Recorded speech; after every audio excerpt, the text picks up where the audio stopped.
So over here, you can see that I have this particular design right here, and you can go around and add in different animations to it, like fade and enter and so forth. As you can see right here, you can go around and add in, let's say for example, zoom right here just like this, and let me just go around and add in, let's say, move right here just like this, and then add in, let's say, move right here as well from over here on the left hand side right here just like this.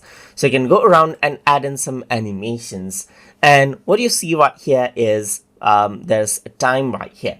So whenever you go around and export this out, this animation, it exports it out. It can be exported in GIF format, and if you want the length of the animation, that is the length of this overall file right here, to be longer, you can go around and change around the duration. Let's say for example, you can make it 10 seconds right here.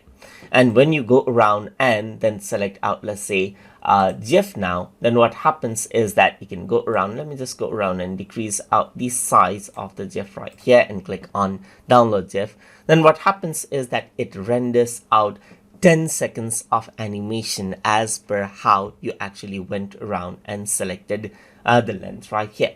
So what happens is that when you go around and save it, the length that you have is 10 seconds. So if I were to go around and open this, you can see that the beginning animation plays, but it holds for a total of 10 seconds before it replays out right there.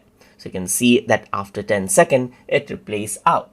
So that is how you can choose the length of your GIF file by using the length option over here in Polotno Studio. So hope you guys learned something as always. And as always, please like, comment, share, and subscribe.